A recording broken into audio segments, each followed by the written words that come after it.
Assalamu alaikum students, I am your English teacher. Open your English books. First of all मैं आपको बता दूं कि हम 8 क्लास का चैप्टर नंबर आज 11 रीड करने लगे हैं। लास्ट हम लोगों ने जब स्कूल ओपन थे हमने ये चैप्टर कंप्लीट कर दिया था 10 वाला। अब हम 11 स्टार्ट करेंगे। 11 स्टार्टिंग चैप्टर का नेम है नॉइज़ इन अ एनवायरनमेंट, शोर हमारे माहौल का। अब आपको पता है शोर किसी भी किस्म का हो सकता है, लाइक ट्रैफिक का शोर हो सकता है। उसके बाद हम बात करते हैं क्लास में, जैसे ज़्यादा सारे बच्चे बोल रहे हों, वो भी एक शोर ही कहलाता है।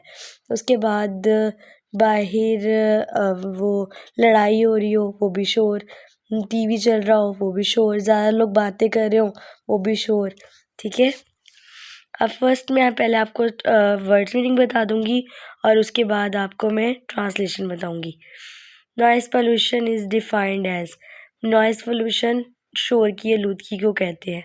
डिफाइंड एज जिसे हम बयान कर सकते हैं,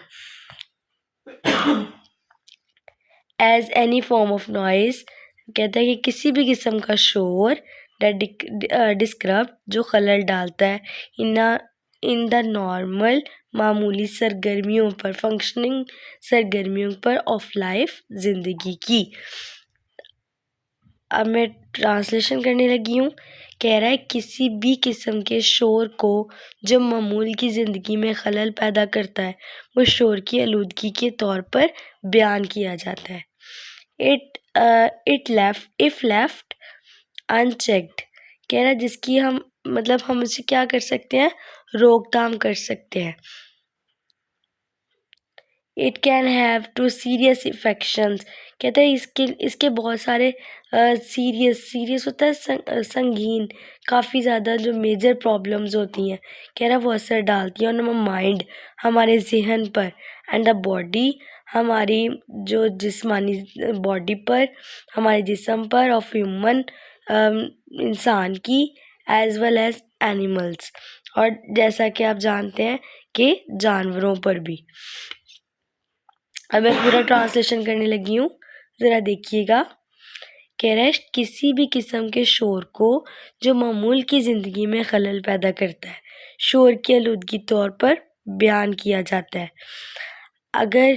अगर इसको बगैर रोक टोक के छोड़ दिया जाए तो इंसानों और जानवरों के जहन और जिस्म पर शदीद किस्म के असरात पैदा कर सकता है। क्लियर? सेकेंड पैराग्राफ है, देखिए कह रहा है नॉइज़ पोल्यूशन शोर की आलूदगी इज़ वन एक वाहिद है, बिगेस्ट सोर्स जो कि बहुत बड़ी वजूहात है टू डिस्कम्फर्ट, बेचैनी की, स्ट्रेस दबाव की। उसके बाद यहाँ से देखें कह रहा है कि शोर की आलूदगी ये जो है वो काफ़ी ज़्यादा बेचैनी, दबाव, वजूहात बनाती है। ठीक है, पाकिस्तान में आपको पता है ये एक परेशानी की वजह है। द नॉनसेंस ऑफ पाकिस्तान में ये एक परेशानी की वजूहात है। इन अर्बन एरियाज शहरी इलाके, न बिग सिटीज़ बड़े शहरों में नॉइज़ पोल्यूशन जो हमारी शहर की जो शोर की आलूदगी है हैज़ रीच्ड पहुंच गई है जो डेंजरस लेवल, बहुत ही ख़तरनाक हदूद तक। फॉर इंस्टेंस मिसाल के तौर पर एक सर्वे किया है द पंजाब इन्वायरमेंट, पंजाब के जो इन्वायरमेंट है उन्होंने एक सर्वे किया है। Protection agency claims that the level of the noise of Lahore reached 91 describe, whereas the maximum of the 75 decibels unacceptable। कह रहा है जो पंजाब है उसने शोर की आलूदगी की परेशानी और तनाव और तकलीफ़ का सबसे बड़ा ज़रिया है। शहरी इलाकों में, बड़े शहरों में शोर की आलूदगी ख़तरनाक हद तक पहुंच गई है।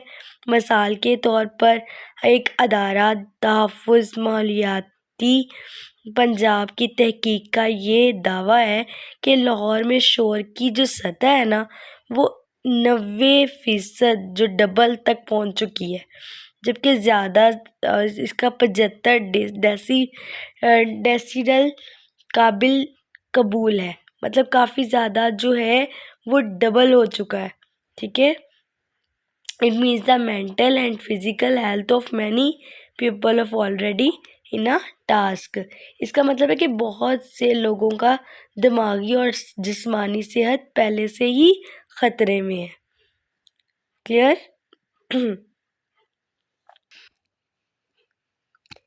The major cause of the noise pollution in Pakistan, कह रहा सबसे जो बड़ी वजूहत है पाकिस्तान में, वो सबको ही पता है कि वो रोड ट्रैफिक है, कंस्ट्रक्शंस हैं, साइड जो जब जहाँ पर कंस्ट्रक्शन होती है, तमीराती चीज़ें बनाई जाती हैं, जहाँ पर केयरलेस यूज़ ऑफ इलेक्ट्रॉनिक्स, आपको पता है जब कोई चीज़ बनाई जाती है वहाँ पर बरक़ी आलात का इस्तेमाल, उसका शोर, वो भी किस चीज़ की वजह बनाता है?